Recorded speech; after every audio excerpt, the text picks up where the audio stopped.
Before ending this section, which has been pretty dense with a lot of new information in here, what I want to do is tie this all together with a concept that hopefully you saw in a pre-calculus class. Turns out that I taught pre-calculus, Math 141 at our school, in the fall of 2022. And in that class, I gave them quizzes. And one of their problems on one of their quizzes is exactly what you see in front of you. I give them some function. Instead of calling it f of x, it was called j of x. Presumably there was some other function that was f of x on this quiz. And it's x squared minus 2x plus 3. And then I asked them a variety of questions here. The one I want you to look at is 3b. I don't really care about 3a. I want to focus on 3b. Write an expression that shows the average rate of change of this function from 3 to 3 plus h. Okay, first of all, average rate of change. That's a phrase that we've seen in these videos. The average rate of change is just the slope of the secant line to the curve if you're given two different points. So if we're being asked to calculate the average rate of change, we better be told two different points. We are, kind of. The two different points that we're given here is x1 equals 3. Okay, cool, I follow. And x2 equals 3 plus h. Whoa, that's kind of weird. I wasn't expecting a 3 and a 3 plus h. I was expecting two different numbers. Yeah, that's what they did in 3a. In 3a, they were also figuring out the average rate of change, but now they were given two different x values. x1 equals 1 and x2 equals 3. You don't need to know what the graph of x squared minus 2x plus 3 looks like to answer this question, but in case it helps you picture anything, let me sketch it for you really roughly. If I put 0 into this machine, 3 comes out. So it goes through this point. And using techniques that you may have learned in your pre-calculus class, the vertex of this parabola is at positive 1. And when I put positive 1 into this machine, positive 2 comes out. 1 minus 2 plus 3. So I know my parabola goes through these 2 points, and kind of taking advantage of some symmetry, I can get this point on my graph, which is enough for me to come up with a rough sketch of the graph. If you can do all that, great. But even if you can't, if you can just follow that this equation has a graph, but that graph isn't really necessary in answering this question, great. In part A, I'm supposed to figure out the average rate of change from x equals 1 to x equals 3. Here's x equals 1 right here. X equals 3 isn't pictured, but loosely speaking, it's up here somewhere. Let's see, I guess it's at 9 minus 6 plus 3, so I guess it should have a height of 6. I could connect these two pink dots with a line and calculate the slope of that line, and that would give me the average rate of change of this function for these two x values. But that's not what I want to do. We're in a calculus class, and in calculus classes, we don't really care about the slope of secant lines. We want to figure out the slope of tangent lines. We study secant lines because those two concepts are very closely related. In fact, the way you can relate together secant lines and tangent lines is by thinking of secant lines not from x equals 1 to x equals 3, but instead from x equals some number like 3 to x equals some expression like 3 plus h. What am I talking about? The slope of the secant line, in other words, the average rate of change of a function, is just the change in the y-coordinates divided by the change in the x-coordinates. I'm given two different x-coordinates. x2 is 3 plus h. So instead of writing x2 right here, I can write 3 plus h. x1 is equal to 3. So instead of writing x1 right here, I can write 3. The difference in the x-coordinates is pretty easy. Those values are all given to me already.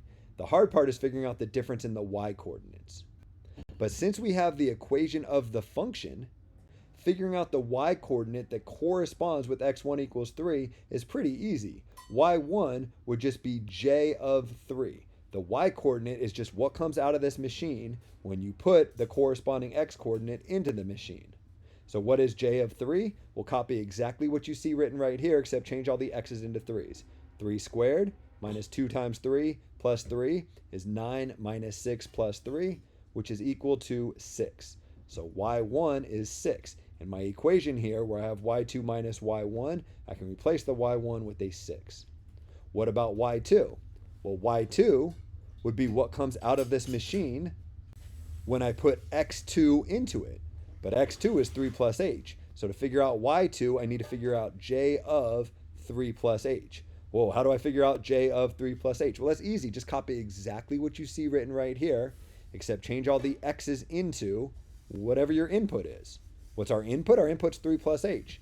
So j of 3 plus h would be 3 plus h squared minus 2 times 3 plus h plus 3. You could take this expression and write it right here if you want, but I'm not going to. I'm going to simplify this a little bit by getting rid of all the parentheses. If I'm trying to get rid of these parentheses, 3 plus h squared, be careful. That's not 9 plus h squared. I can't tell you how commonly students want to make this 9 plus h squared. You can't take the exponent and distribute it down. You have to think FOIL. 3 plus h times 3 plus h gives me 9 plus 6h plus h squared. Make sure that you can change this to this.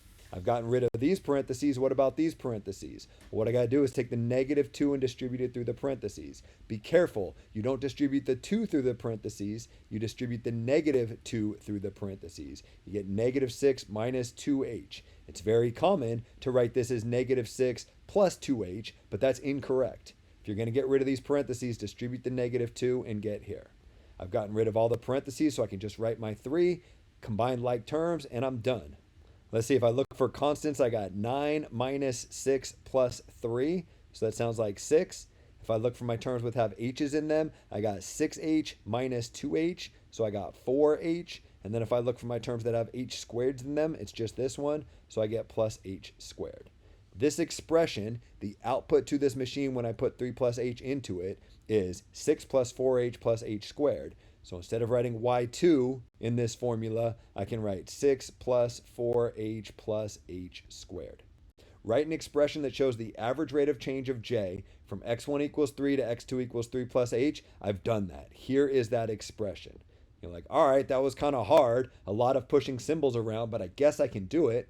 Although I don't really understand why. This is the bridge between pre-calculus and calculus. In pre-calculus, you were done right here. Or if you want to be some superstar student and get some extra credit in my class, you could simplify this to the point where this h right here cancels out. You didn't know why you were supposed to cancel out this h, but it always seemed to work out that this h would cancel out. Let me show you how this h cancels out. This 6 and this negative 6 cancel, so I get 4h plus h squared in the numerator. And this 3 and this negative 3 cancel, so I get an h in the denominator. And because each of my terms in the numerator has an h, I can cancel this h and one of these h's with this h. And that leaves me with 4 plus h. Be careful. You can't just cancel these two. You can't just cancel this and one of these. You have to take an h from each of the terms up top and cancel it with this h, and you get 4 plus h. In my pre-calculus class, this got you full credit, and this got you extra credit. And if you were able to get the extra credit, you were really good with algebra, but you were probably left a little bit unsatisfied because you were like, why am I doing this? I don't see the purpose of this other than just flexing algebraic muscle, showing that I can do it. What does this 4 plus h represent? Well, we're finally at the point where I can tell you exactly what this 4 plus h represents.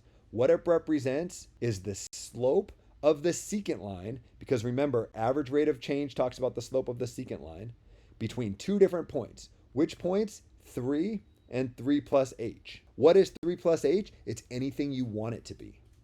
Here's the point where x equals 3. If h is equal to 1, then my other point is 3 plus 1, in other words, 4. But h doesn't have to be equal to 1. H could be equal to 10. Then my other point would be at 13. Or h could be equal to 5. And then my other point would be 3 plus 5, or 8. And none of those are all that useful because I don't care about the slope of the secant line from x1 equals 3 to x1 equals 8, for example. What I care about is the slope of the tangent line. And the way I can talk about the slope of the tangent line is I can think about the secant lines when the 2 points get arbitrarily close together. A key fact is that secant lines approach tangent lines as the 2 points converge. How do I make these 2 points converge? How do I make x2 really, really close to x1? Well, x1's at 3, and x2's at 3 plus h. So if h is really, really close to 0, then x2 is going to be really, really close to 3. In other words, really close to x1. We don't quite have the machinery necessary to do it yet, but think h is going to get close to 0 so that my other point gets really, really close to this point. When h gets really, really close to 0, this expression gets really, really close to 4. The reason we did all this algebraic manipulation is because it told us the slope of the secant line for any value of h. We care about the slope of the secant line when h is getting really close to 0, and we can see just by looking at this that the slope of that secant line will get really close to 4. This red box here is so important, I can't overstate it. But for our purposes, all this red box does right now is it tells us that the slope of the tangent line, not secant line, but tangent line, at this point x equals 3 is equal to 4. It's the same work that we did up here in green, where the second point got arbitrarily close to the first point, but instead of specifying the second point's value as 3.1 or 3.01 or 3.001, what we're doing is specifying the second point as 3 plus h. And up here, h is 0.1. Down here, h is 0.01. Down here, h is 0.001. We're looking what happens when h gets really close to 0. And when h gets really close to 0, the slope gets really close to 1 in this green case, or 4 in this red case. The reason I had students do all this work on their quiz in pre-calculus fall 2022 is so that when they took calculus, they'd already have practice doing all the hard stuff, right? All the hard stuff is the algebra. Getting to here is the hard part. The calculus analysis is just looking at this and telling that 4 plus h, when h is really close to 0, is really close to 4. 4 plus 0 is 0, informally speaking. Couple quick comments. Since we're just changing the h to 0 here to get 4 plus 0, why not change the h to 0 way back here to make all this algebra so much easier? Well, try it. See what happens. If x1 is 3 and we change h to 0, then x2 would be 3 plus 0, in other words, 3. Try plugging in x1 equals 3 and x2 equals 3 into this equation. What would end up happening? We'd have 3 minus 3 on the bottom. We'd be dividing by 0. We'd get an undefined output. That's problematic. You can't just make h 0 because it causes you to divide by 0, which is why it was so important to cancel out this h right here. We're playing a little bit fast and loose with some of this algebra. You could argue that this equal sign right here is a little bit sketchy, but I don't think we need to worry about that right now. We'll get into the technical details of this as the class goes on. For now, I just wanted to make the connection between this average rate of change problem and this calculus problem. We can algebraically calculate, not estimate, but calculate the slope of the tangent line by using this 3 and 3 plus h trick. And what it all comes down to is writing the slope of the secant line and simplifying that expression to the point where the h in the denominator cancels out. And it turns out that sometimes canceling out that h is really challenging. What do you mean sometimes? Well, it all depends on what function, j of x in this case, I'm plugging 3 and 3 plus h into. In this case, it was a second degree polynomial, so it was hard, but not impossible. But what if instead of my function being a second degree polynomial, my function were a rational function, or a radical function, or some completely different type of function? Okay, good news. Yes, there's infinitely many functions out there, but we don't care about all the different types of functions. For the purposes of our class, there's 3 cases that you need to be able to simplify in the same manner as this problem that I just did. The 3 cases are polynomial, specifically second degree polynomial, like we saw in this example, and then rational and radical functions. You'll get practice with all 3 types on the homework, and what I'm going to do in the next video is work through an example just like this with those other types of functions.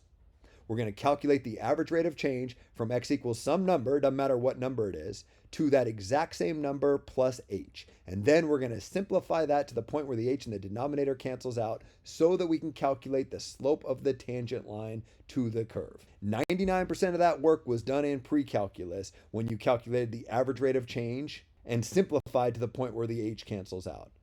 Really, the only calculus part is changing this h into a 0, which is super easy to do. The calculus part is easy, but the pre-calculus part is really hard, so I'm going to review those in the next video.